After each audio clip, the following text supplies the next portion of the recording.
Who is she? Hi, it's Be Unboxed. The name? Be Unboxed. Because I found that people that have diagnoses or they've got labels, people put them in this nice little box and say, you must be like this. Oh, you've got this label. Oh, well, you act a certain way then, you're all the same. No. Everyone is individual and we want to think outside the box or just get rid of the box altogether. A little bit about me.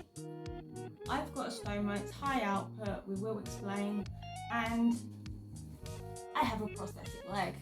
A question I often get asked is, how loose leg? To answer this, I'll give a bit of context. From January 2015, I was in a pretty rough patch and I ended up going into different hospital units. This went on for several years.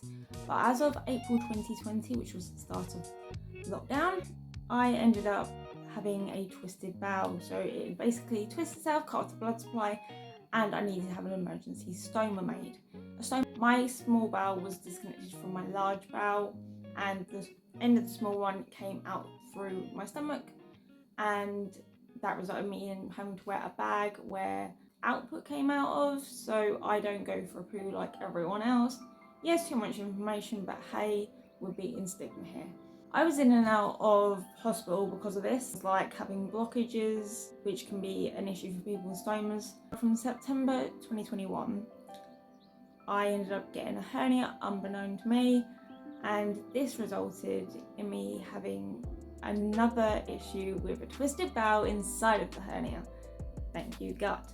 I ended up getting sepsis, and when I was in intensive care, I got put in a coma for 2 weeks. I had to have more surgery on my bowel, which made it a lot shorter. It resulted in me getting a high output stoma, which is why I have got a hose connected to my bag, and this drains it into a larger bag, which I have to carry around in a stand.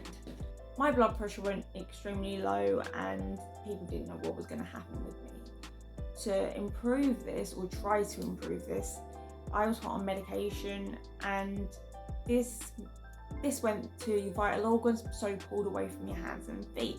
This is why I've got issues with my extremities. My hands are a lot better than they were, but my right hand, I have got that amputated, and the fingers are just not ideal.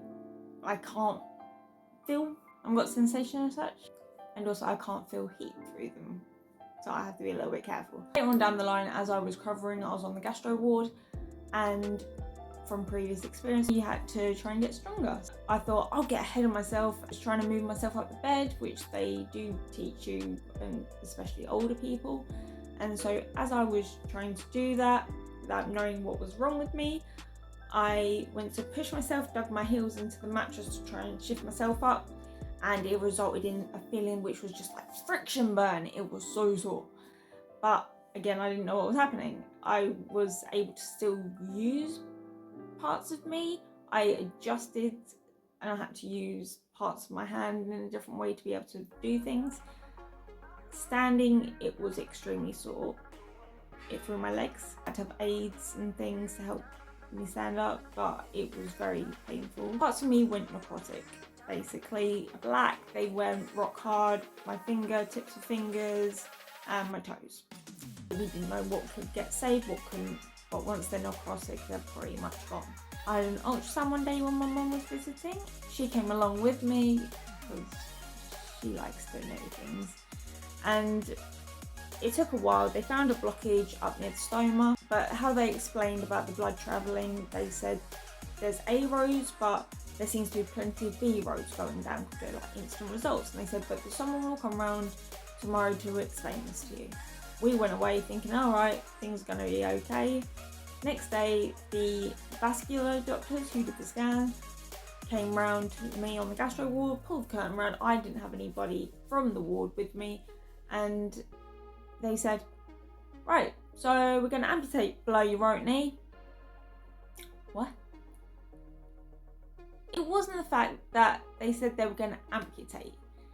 It was more there was change. One day you tell me one thing, and now suddenly it's something different. I'm not good with change, okay?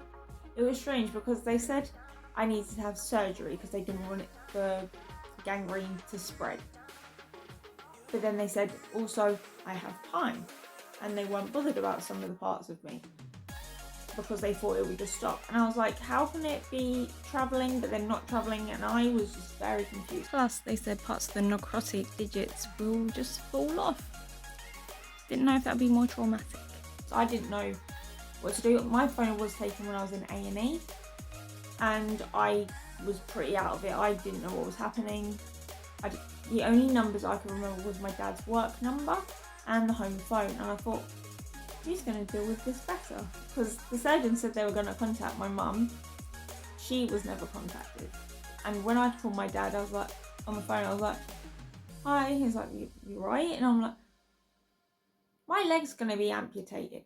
And this was still, the hospital was still affected through COVID. So visitors were limited, but they came rushing through because, hey, nobody tells us anything. They didn't even tell the people on the ward. They didn't even tell the staff on the ward what was happening. And literally I found out later on that the description they wrote for visiting me was plan to amputate leg. Great job, guys. Now, I've experienced things with mental health and obviously these physical issues which led me to be in mental hospital. I have a little bit of experience about. I am happy to discuss these things with you. I'm pretty open about things from April 2020, and if you have any questions, please drop a comment, drop a like. I want to hear from you. Take care, bye!